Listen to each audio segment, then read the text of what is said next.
Sveiki, dārgie skatītāji! Mēs esam atpakaļ kopā ar Žeņu. Sveiki, dārgie klausītāji, skatītāji! Jā, prieks redzēt jūs.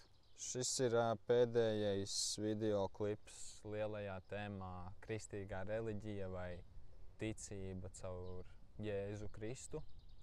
Un šodienas video mazā tēma ir Jēzus ir piemērs. Jā, īstenībā mēs pieskāramies tādai tēmai, reliģija, ticība, jā, tas ir līdz mūža beigām. Tur var cilāt un cilāt to jautājumu, izaugt, briest tajā visā, jā, bet Jēzus ir piemērs. Amen. Un tā pirmā doma ir, visu laiku mēs te pa lielam esam salīdzinājuši atalgojuma dzīves stilu un žēlastības dzīves stilu, ko Dievs mums ir devis šīs divas izvēles, vai ne? Un tā pati būtībai žēlastības dzīves stila ir, ka tu pieņem Jēzus Kristus upuri. Un tas arī nozīmē, ka tu pieņem, kā viņš ir dzīvojis un centies to attēlot, ka viņš ir tavs piemērs, ka viņš ir pēc kā tu tiecies.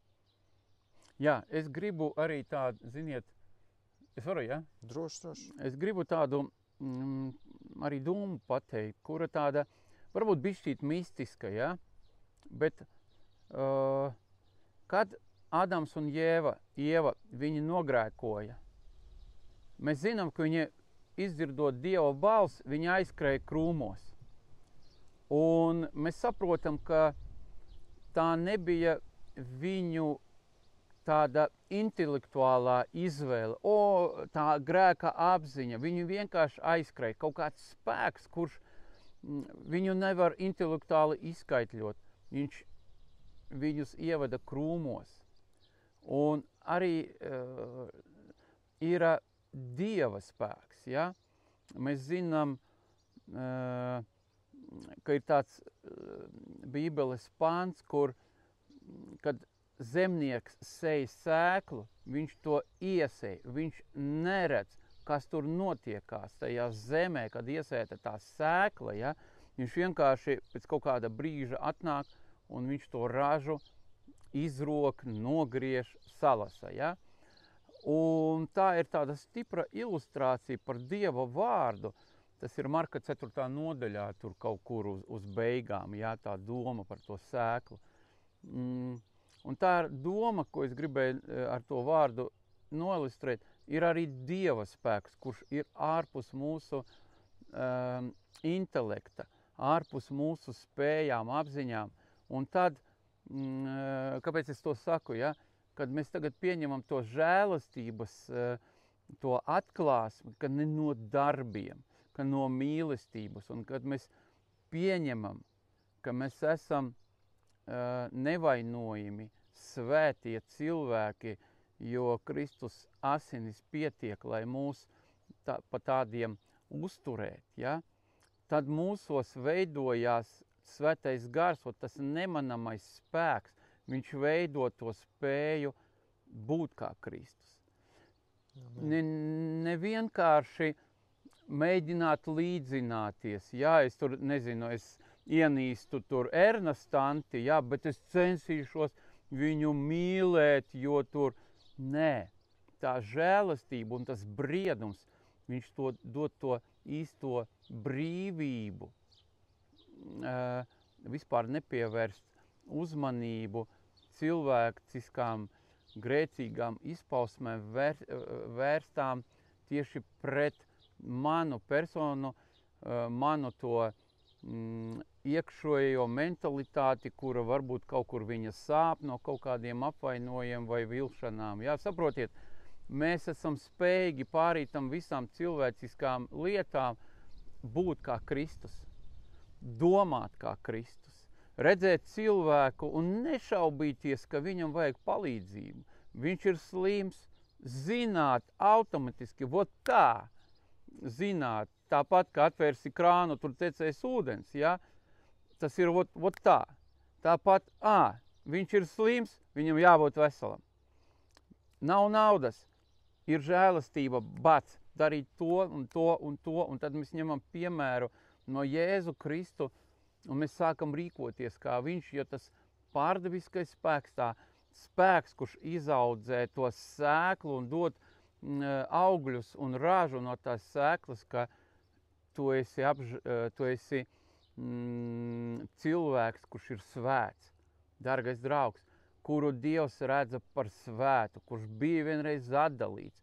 Dargais draugs, pieņem to ticībā, tajā bērnišķīgā ticībā, kur Dieva vārds saka, ja tu nepaliksi kā bērns, tev neredzēt Dieva valstību. Un tā Dieva valstība, tas ir šodienas tas rezultāts, ja?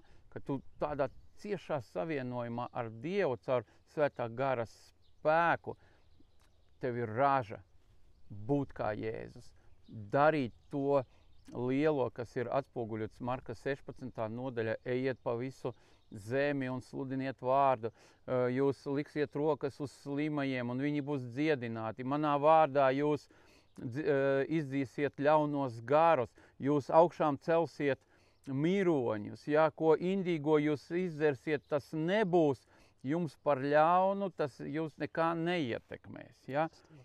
To teica Jēzu. Un ja teica Jēzu, tad mēs paliekam viņa līdzībā, spējīgi, bērnišķīgi ticēt un vienkārši rīkoties pēc viņa piemēra. Pēc viņa piemēra, jā.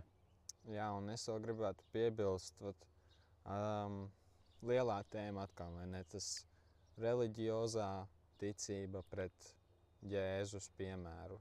Un ko mēs redzam evaņģēlijos, kad neviena grupa no cilvēkiem Jēzus neatmet viņus prom. Viņam pārmeta priesteri, kad viņš ēda grēciniekiem, bet ko viņš teica, es šeit esmu nācis priekš grēciniekiem. Un ko vēlāk apustuļu darbos runā apustuļi, kad arī sēž pie grēciniekiem. Jūs, jūdi, jūs neklausāties, viņi vismaz manī klausās, un es viņiem iešu un stāstīšu. Mums Jēzus parādījis, neviens cilvēks nav atmetams. Visi mēs esam vienādi svarīgi Dievam. Visi, lai arī ko mēs būtu izdarījuši, visus Dievs grib glābt. Un ja viena grupa neklausīsies, lai arī cik viņi smuki būtu apģērbti, mēs ejam pie bombžiem, mēs ejam pie slepkavām, pie visiem, kas grib dzirdēt Dievu vārdu. Jo beigās tas ir, ko Jēzus gribēja, ka viņš teica, lai mēs ejam, daram visas tautas par mācekļiem. Un vēl, protams, viņš mums atstāja mīlestības bausli, Jāņa evaņģēlijas 13:34, kurus izlasījuši jaunu bausli, es jums dodu, ka jūs citu mīlat, kā es jūs esmu mīlējis. Lai arī jūs tāpat citu mīlētu. Āmen, jā. Kungs uzrunā tevi katru dienu, kādam palīdzēt, par kādu lūgt, un nenoraidi šo svētību tam cilvēkam, jo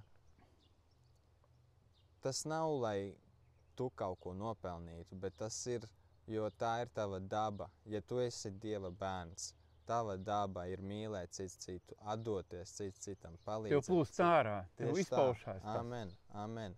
Un tas ir pēc ja tu esi tāds reliģios ar tiem nosodījuma elementiem, to, ko tu dari, tas izpaužās no tevīm, ja? Viss, kas nāk ārā. Vai tu esi tas patiešām tas Dieva Kristus līdzīgs cilvēks, tu izpaudi to mīlestību, tev nav miera, kamēr tu kādu nedziedināji, kādam nepalīdzēji savā apkārtnē, un ir otrs, tev nav miera, kamēr tu kādu nenosodīji, kad kāda neabakstīja ar pirkstu, un to, ko Filips teica, ja?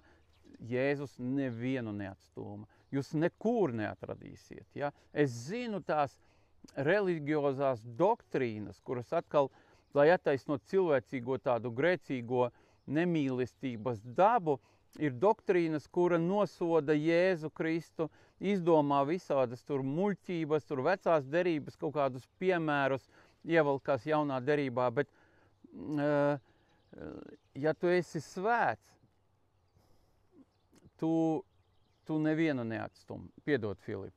Viss kārtībā. Paldies. Un laiks arī ir pienācis beigām. Paldies, ja tu esi visus 4 video noskatījies. Es ceru, ka tas tev ir svētījis, ka tu esi atradis Dieva atziņu šajā vārdā, jo tas, ko mēs vēlamies darīt, ir teikt Dieva vārdu, nevis savas domas. Jā, āmen. Es palūkšu, dargie draugi, par jums tieši tādu tēmu, ko tagad uzrunājās sirdī, lai ir jums spēks izmainīt citu ceļu, ieslēgt to pareizo žēlastības, mīlestības, attaisnojuma navigātoru, kurš ved tikai par pareizo ceļu, lai jums ir spēks pretstāt savam prātam, kurš ir ar to visu to tādu, to citā tādā ceļā, ja? Pāriet uz to žēlastības, dzīvot no Dieva žēlastības, no viņa mīlestības, dzīvot tajā pārpilnībā, ļaut Dieva vārdam pārveidot jūs par cilvēku, kurš dzīvo no pārpilnības, lai jūsu lūgšanas ir atbildētas, lai jūs vairāk neierobežot Kristu. Halleluja!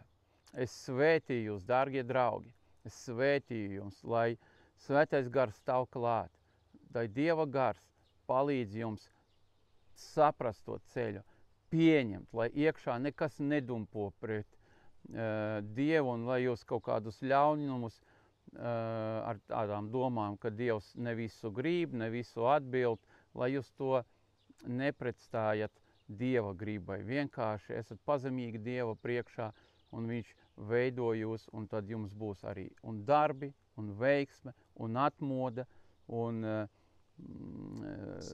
svētība, un ģimenes atjaunosies, jūsu pāri būs svētīti, un tā tālāk. Tas ir jau cits. Tāpēc, dargie draugi, tad paldies, ka bijāt ar mums. Atā! Atā.